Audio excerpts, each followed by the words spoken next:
राम सिया राम सिया राम सिया रामा, राम सिया राम सिया राम सिया रामा, राम सिया राम सिया राम सिया रामा। सीता राम चरण रत मोरे, अनुदिन बढ़ऊ अनुग्रह तोरे। राम सिया सुंदर कर तारी, संशय बिहग उड़ावन हारी। सिय राम मैं सब जग जानी, करऊं प्रणाम जोर जुग पानी। सिय राम मैं सब जग जानी, करऊं प्रणाम जोर जुग पानी। सीता राम चरण रत मोरे, अनुदिन बढ़ऊं अनुग्रह तोरे। तुलसी कृत श्री रामचरितमानस अयोध्या कांड दोहा नंबर 140 से प्रारंभ कर रही हूँ भक्तों। आइए इस कथा का श्रवण कीजिए। ये कथा समुद्र के समान है। इसके कण कण में, शब्द शब्द में, अक्षर अक्षर में श्री रामचंद्र विद्यमान है। अपने मन में, हृदय में विचार करके देखिए कि श्री राम जी इस कथा के कण कण में विद्यमान हैं। उनको अपने हृदय में धारण कीजिए, जन्म का लाभ लीजिए, जीवन लाभ लीजिए। इस कथा को लाइक शेयर सब्सक्राइब कर दीजिए, जीवन लाभ लीजिए। राम सिया मैं सब जग जानी, करऊं प्रणाम जोर जुग पानी। सुमिरत राम हित जहि जन, तिन सम विषय विलास। राम प्रिया जग जनन सिय, कछु न आचरज तासु। श्री राम जय राम जय जय राम, श्री राम जय राम जय जय राम। जिन श्री रामचंद्र जी का स्मरण करने से ही भक्त जन तमाम भोग विलास को तिनके इसके समान त्याग देते हैं, उन श्री रामचंद्र जी की प्रिय पत्नी और जगत की माता श्री सीता जी के लिए यह भोग विलास का त्याग कुछ भी आश्चर्य का नहीं है। श्री सीता जी और लक्ष्मण जी को जिस प्रकार सुख मिले, श्री रघुनाथ जी वही करते और वही कहते हैं। भगवान प्राचीन कथाएं और कहानियां कहते हैं, अपने दोनों को सुनाते हैं। श्री लक्ष्मण जी और श्री सीता जी कथाओं को सुनकर अत्यंत सुख मानकर सुनते हैं। जब जब राम अवध सुत करहीं, तब तब बार बिलोचन भरहीं। जब जब राम अवध सुधि करहीं, तब तब बार बिलोचन भरहीं। सुमिर मातु पितु परिजन भाई, भरत स्नेहु शील सकुचाई।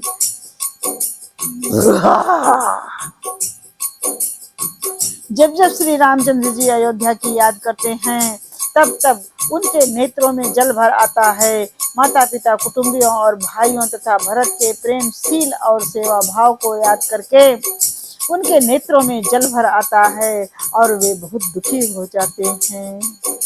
कृपा के समुद्र प्रभु श्री रामचंद्र जी दुखी हो जाते हैं। कृपा के सागर प्रभु श्री रामचंद्र जी दुखी होते हैं, किंतु फिर कुसुमय जानकर धीरज धारण करते हैं। समय के अनिश्चित नहीं, समय को अनिश्चित समझ करके फिर धीरज धारण करते हैं। श्री रामचंद्र जी को दुखी देखकर सीता जी और लक्ष्मण भी व्याकुल हो जाते हैं, अर्थात अत्यंत दुखी होते हैं। जैसे किसी मनुष्य की परछाई उस मनुष्य के समान ही चेष्टा करती है, उसी प्रकार से ये दोनों भी दुखी हो जाते हैं। तब धीर, कृपालु और भक्तों के हृदय को शीतल करने के लिए श्री चंदन रूपी रघुकुल को आनंदित करने वाले श्री रामचंद्र जी प्यारी पत्नी और भाई लक्ष्मण की दशा देखकर कुछ पवित्र कथाएं कहते हैं, जिन्हें सुनकर लक्ष्मण जी और सीता जी सुख को प्राप्त करते हैं। लक्ष्मण जी और श्री सीता जी सहित श्री रामचंद्र जी पर्णकुटी में ऐसे सुशोभित हो रहे हैं, जैसे मानो अमरावती में इंद्र के सिंहासन पर बैठे हुए हों। अपनी इंद्र अपनी पति सची के साथ सिंहा और पुत्र जयंत के साथ वहाँ बसता है। उसी प्रकार से लग रहा है श्री राम अपनी पत्नी और छोटे लघु भाई लक्ष्मण के साथ अमरावतपुरी में निवास कर रहे हैं, ऐसा प्रतीत हो रहा है। प्रभु श्री रामचंद्र जी सीता जी और लक्ष्मण जी की कैसी संभाल करते हैं, जैसे पलकें नेत्रों के गोलों की संभाल करती हैं। इधर लक्ष्मण जी श्री सीता जी और रामचंद्र जी की, अथवा लक्ष्मण जी और श्री सीता जी श्री रामचंद्र जी की ऐसी सेवा करते हैं जैसे अज्ञानी मनुष्य शरीर की करते हैं। जैसे अज्ञानी मनुष्य इस शरीर की सेवा करते हैं, इस नश्वर शरीर की सेवा करते हैं, उसी प्रकार से श्री राम जी श्री लक्ष्मण जी और श्री सीता जी मन क्रम वचन से भगवान श्री हरि श्री रामचंद्र जी की सेवा करते हैं। रघुकुल तिलक श्री रामचंद्र जी पशु पक्षी देवता और तपस्वियों के हितकारी प्रभु इस प्रकार सुख पूर्वक वन में निवास करते हैं। श्री तुलसीदास जी कहते हैं, मैंने श्री रामचंद्र जी का सुंदर वन गमन कहा। अब जिस तरह से सुमंत्र अयोध्या में आए वो कथा सुनो। अब श्री राम जी को जो छोड़ने गए थे राजा दशरथ के जो रथ चलाने वाले मंत्री थे सुमंत जी, वे अयोध्यापुरी में लौट आए हैं। अब उनकी कथा सुनिए, वे क्या कहते हैं श्री राम से, श्री राम के पिताजी राजा दशरथ जी से वे क्या कहते हैं कि उन्होंने किस प्रकार से क्या क्या वहां पर किया। फिरौ निषाद बहुर पहुँचाई, सचिव सहित रथ देख सियाई। मंत्री विकल बिलोक निषादु, कही न जाए जस भयो विषादु। प्रभु श्री रामचंद्र जी को पहुंचाकर जब निषाद राज लौटा, तब आकर उसने रथ को मंत्री सुमंत सहित देखा।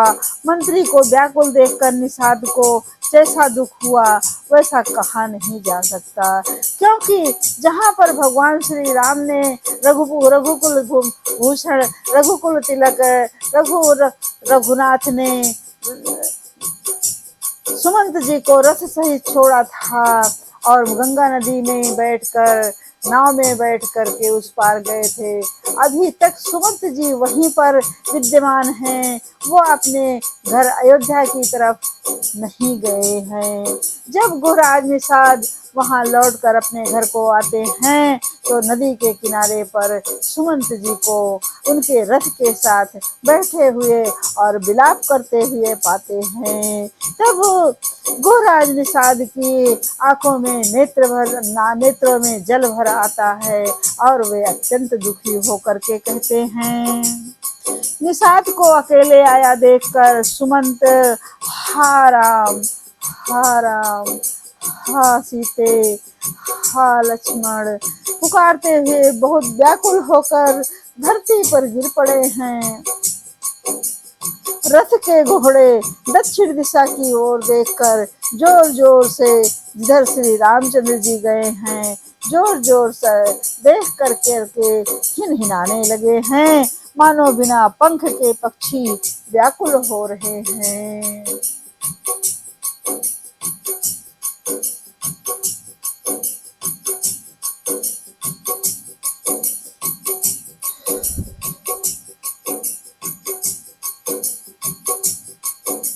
ना तो वे घास चरते हैं ना पानी पीते हैं, वे घोड़े ना तो घास चरते हैं ना पानी पीते हैं, केवल आंखों में जल बहा रहे हैं। श्री रामचंद्र जी के घोड़ों को इस दशा में देख करके निषाद राज अत्यंत व्याकुल हो जाते हैं। उनकी व्याकुलता का कोई ठिकाना नहीं रहता। ना तो तब वे धीरज धरकर निषाद राज कहने लगा, हे सुमंत जी, अब विषाद को छोड़िए, अब जो आपको कष्ट हो रहा है वो मुझसे देखा नहीं जाता है, और इसलिए आप अपने कष्ट को कम कीजिए, विषाद को छोड़िए। आप स्वयं पंडित हैं और परमार्थ के जानने वाले हैं। विधाता को प्रतिकूल जानकर धैर्य धारण कीजिए, धीरज रखिए। कोमल वाणी से भांति भांति की कथाएं कहकर निषाद राज ने जबरदस्ती लाकर सुमंत को रथ पर बैठाया, परंतु शोक के मारे वे इतने शिथिल हो गए हैं कि रथ को हाँक नहीं सकते। उनके हृदय में श्री रामचंद्र जी के विरह की बड़ी ही तीव्र वेदना है। घोड़े तड़फड़ाते हैं और ठीक ठीक रास्ते पर नहीं चलते हैं, मानो जंगली पशु लाकर रथ में जोत दिए गए हों। वे श्री रामचंद्र जी के वियोगी घोड़े कभी ठोकर खाकर गिर पड़ते हैं, कभी घूमकर पीछे की ओर देखते हैं। वे तीक्ष्ण दुख से व्याकुल हैं, खाते वे बहुत ही दुखी हैं और व्याकुल हो रहे हैं, इसलिए कि श्री राम जी उन्हें छोड़कर चले गए हैं। को कह राम लखन बैदेही, हिंकर हित हे रहिते। को कह राम लखन बैदेही, हिकर हित ते हे रहिते। बाज बिरह गति कहि किन जाति, भ्यन बिनु मन फन कबि कल जही भांति। जो कोई राम लक्ष्मण या जानकी का नाम लेता है तो घोड़े हिकर हिकर कर उसकी ओर प्यार से देखते हैं।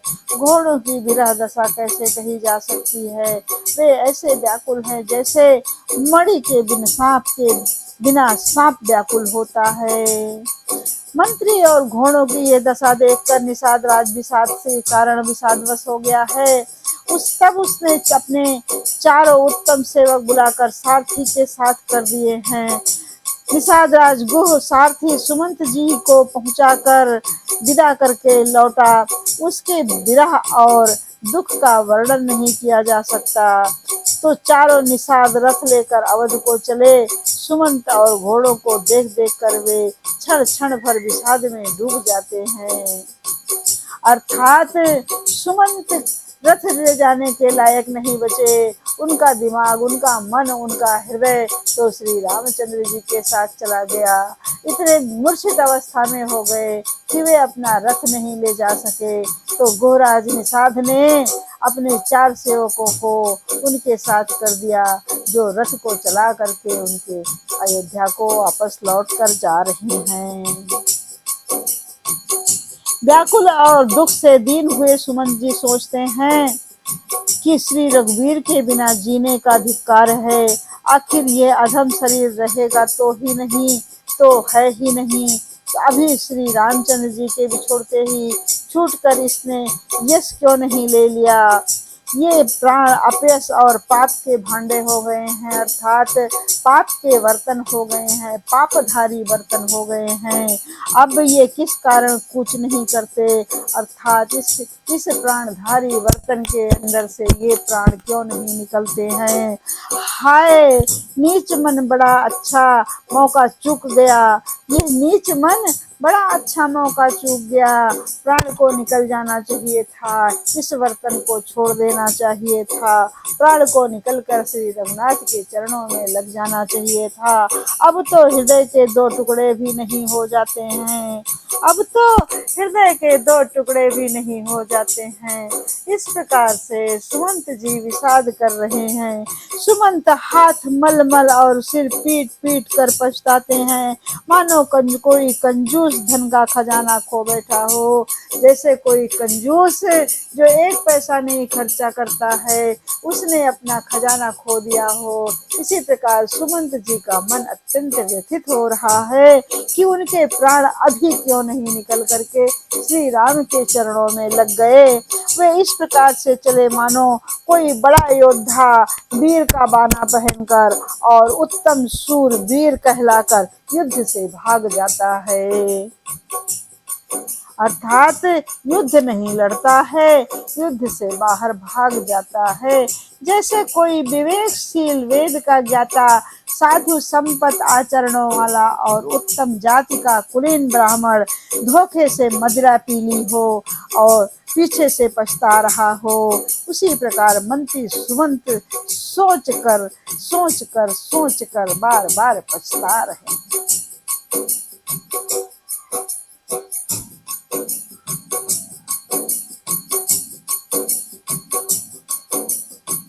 जिम कुलीन तिय साधु सयानी, पति देवता करम मन बानी, रहै करम बस परिहर नाहु, सचिव सहृदय तिम दारुण दाहु। अर्थात जैसे किसी उत्तम कुल वाली साधु स्वभाव की समझदार और मन वचन क्रम से पति कर्म से पति की को ही देवता मानने वाली पतिव्रता स्त्री को भाग्यवश पति छोड़कर पति से अलग रहना पड़े, उसी समय उसके हृदय में जैसे भयानक संताप होता है, वैसे ही मंत्री के हृदय में हो रहा है। नेत्रों में जल भरा है, दृष्टि मंद हो गई है, नेत्रों में जल भरा है, वो विलाप कर रहे हैं, वे रो रहे हैं, दृष्टि मंद हो गई है, कानों से सुनाई नहीं पड़ता, व्याकुल हुई बुद्धि बेठिकाने हो गई है, होंठ सूख रहे हैं, मुख में लाठी लग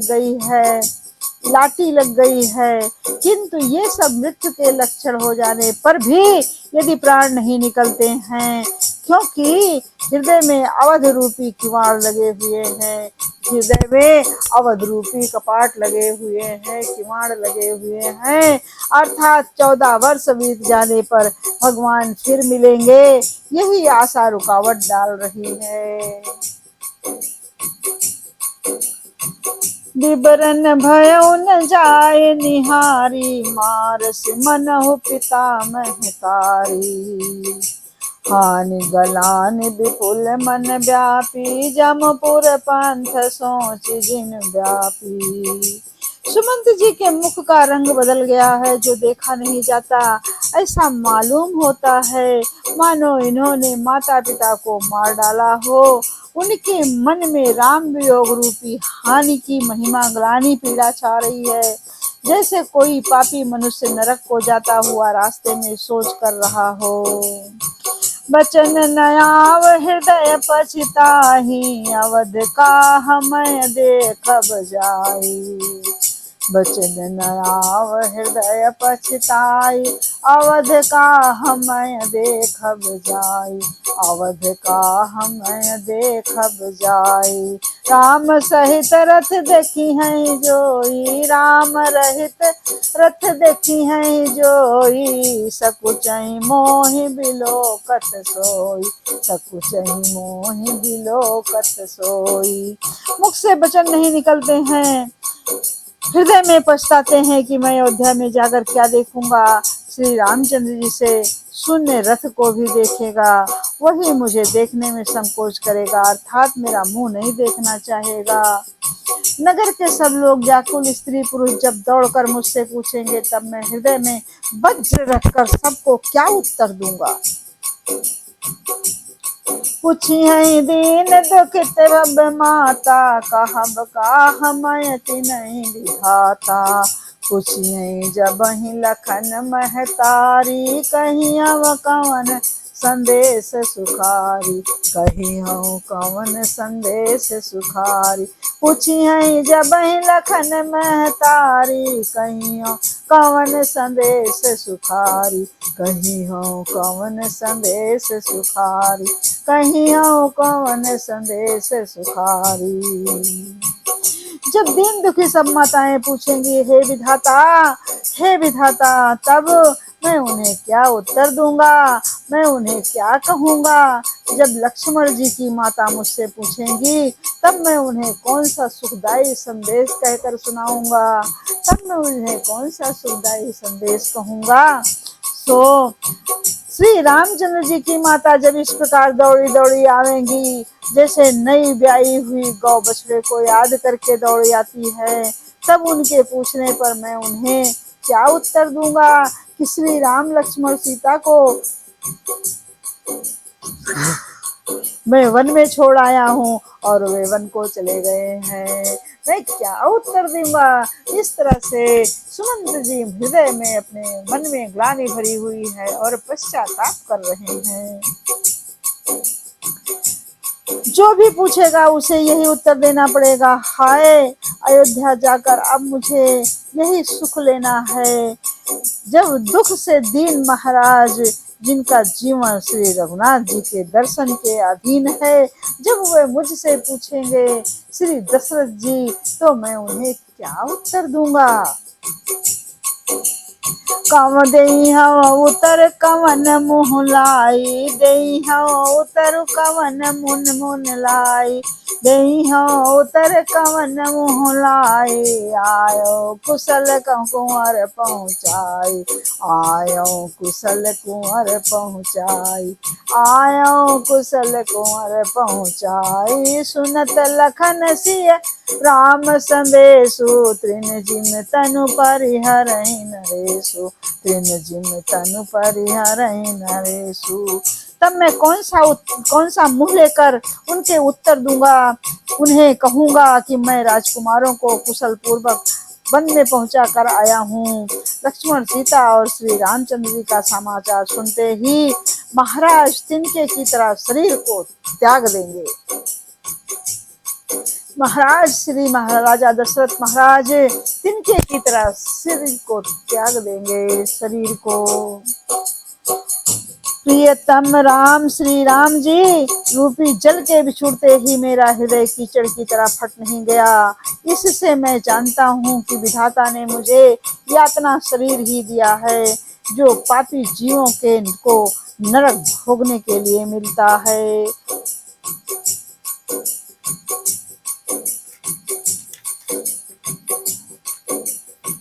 सुमंत इस प्रकार मार्ग में पछतावा कर रहे थे। इतने में ही रथ तुरंत तमसा नदी के तट पर आ गया पहुंचा। मंत्री के ने विनय कर चारों निषादों को विदा किया। तब वे विषाद से व्याकुल होते हुए सुमंत के पैरों पर पड़कर लौट गिरकर पैरों को छूकर पैरों पर पड़कर लौटे। नगर में प्रवेश करते ही मंत्री ग्लानि के कारण ऐसे सकुचाते हैं मानो गुरु ब्राह्मण या गौ को मार कर आए हों। सारा दिन एक पेड़ के नीचे बैठकर बिताया। जब संध्या हुई तब मौका मिला। अंधेरा होने पर उन्होंने अयोध्या में प्रवेश किया और रथ को दरवाजे पर खड़ा करके वे चुपके से महल में घुसे। जिन जिन लोगों ने यह समाचार सुन पाया वे सभी रथ देखने को राजद्वार पर आए। रथ को पहचान कर और घोड़ों को व्याकुल देखकर उनके शरीर ऐसे गले जा रहे हैं, ऐसे क्षीर्ण हो रहे हैं जैसे घाम में ओले। नगर के स्त्री जैसे घाम में ओले पड़ते हैं, नगर के स्त्री पुरुष कैसे व्याकुल हैं, जैसे जल के घटने पर मछलियां व्याकुल हो जाती हैं। मंत्री का अकेले ही आना सुनकर सारा रनिवास व्याकुल हो गया। राजमहल उनको ऐसा भयानक लगा मानो प्रेतों का निवास स्थान अर्थात शमशान हो।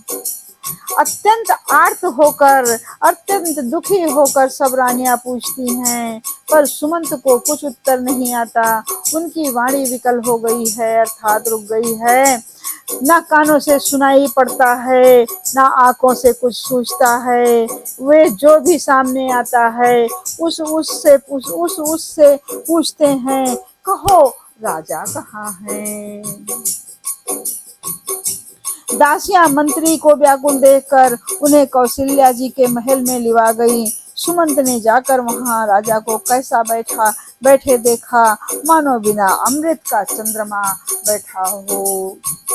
राजा आसन सैया और आभूषणों से रहित बिल्कुल मलिन उदास पृथ्वी पर पड़े हुए हैं। वे लंबी सांसें लेकर इस प्रकार सोच करते हैं मानो राजा ययाति स्वर्ग से गिरकर सोच रहे हों।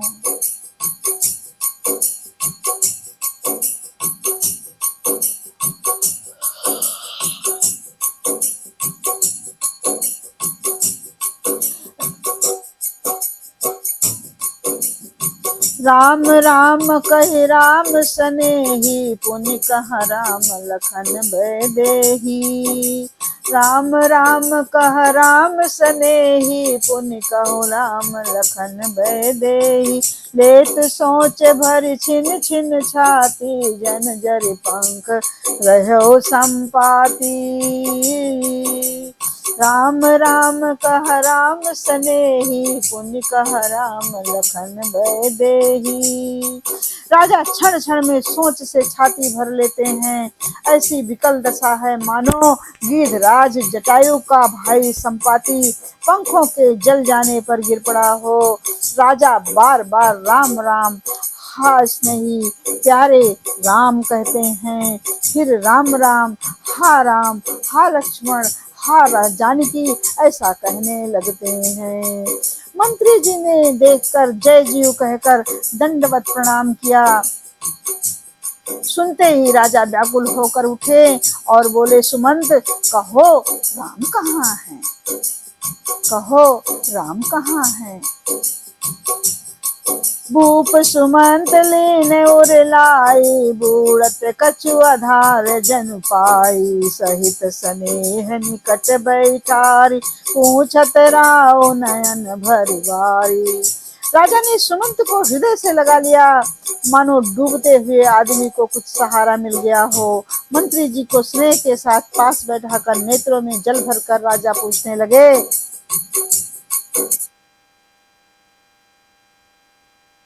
राजा पूछने लगे, Indian Railways, employing over 12 lakh people, is the seventh largest employer in the world. Yes, Indian Railways.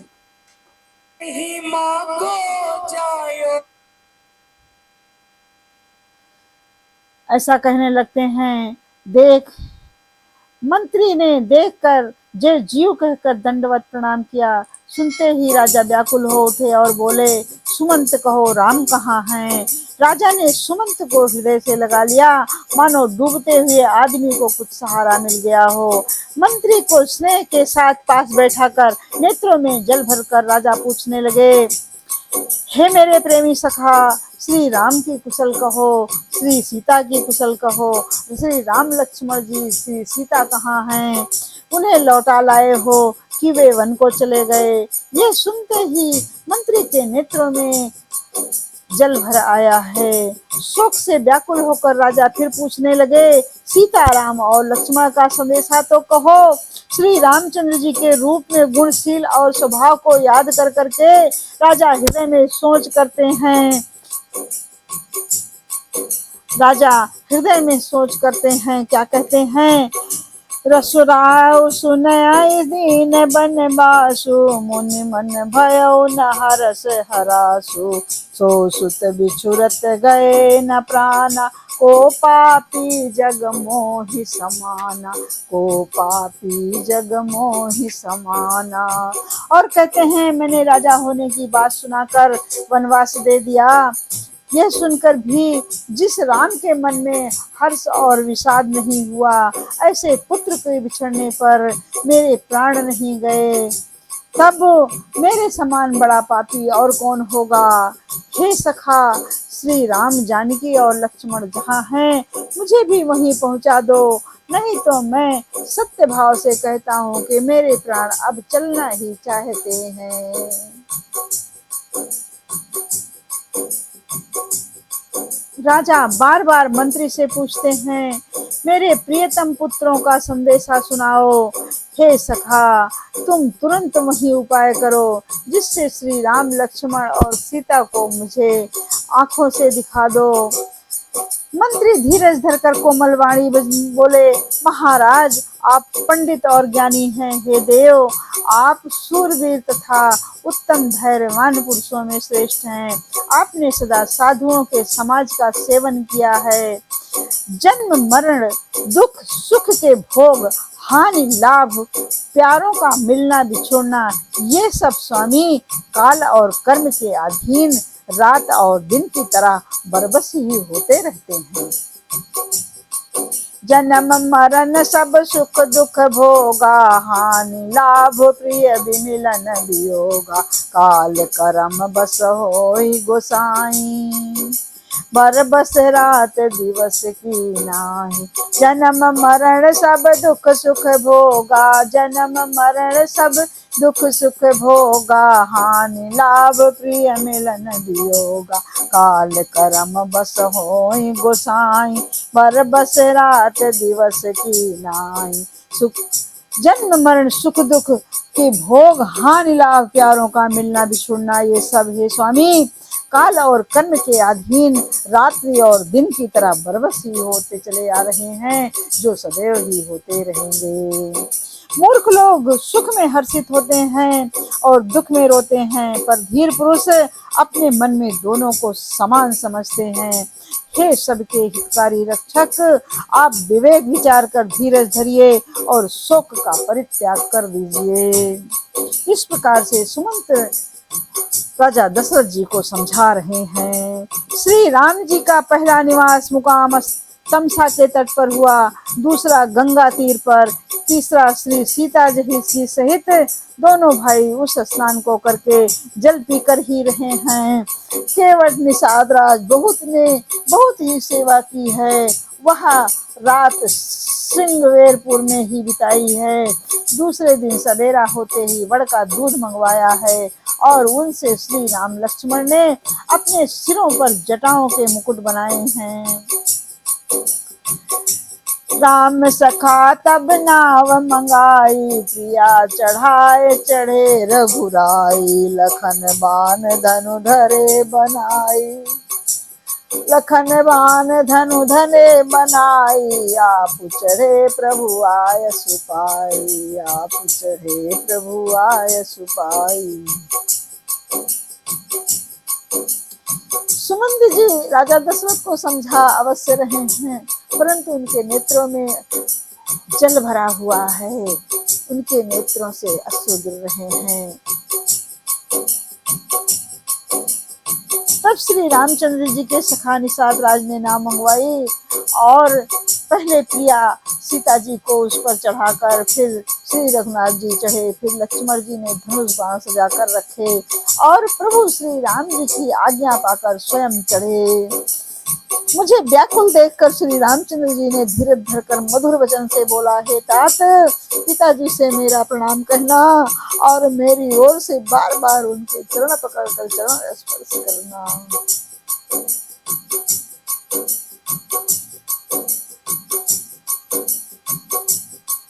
मेरी तरफ से उनके बार बार चरण पकड़ करके चरण स्पर्श करना। फिर पांव पकड़कर विनती करना, हे पिताजी आप मेरी चिंता ना कीजिए, आपकी कृपा से और अनुग्रह से और पुण्यों से वन में के मार्ग में हमें सब कुछ कुशल मंगल ही होगा। जय सिया राम, जय जय सिया राम। तुमरे अनुग्रह तात कारण जात सब सुख पाई हो, प्रतिपाल आय सुकुशल देखि पा देखन पाय पुन फिर आई हो, प्रतिपाल आय सुकुशल देखन पाय पुन फिर पाई हो, जननी सकल पर तो से परि परि पाए करि बिनती घनी, तुलसी कहो सोई जतन जेहि कुशली रहें कौशल धनी।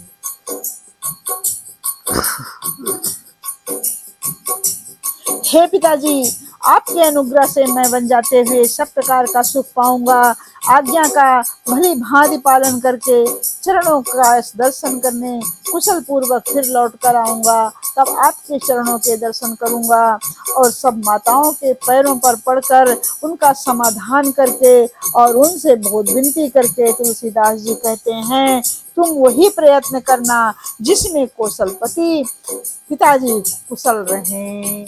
जय सिया राम, जय जय सिया राम, राम सिया राम, राम सिया राम, जय जय राम, राम सिया राम, जय जय राम, राम सिया राम, शंकर हरि ओम। राम सिया राम, सिया राम, सिया राम, राम सिया राम, सिया राम, सिया राम, राम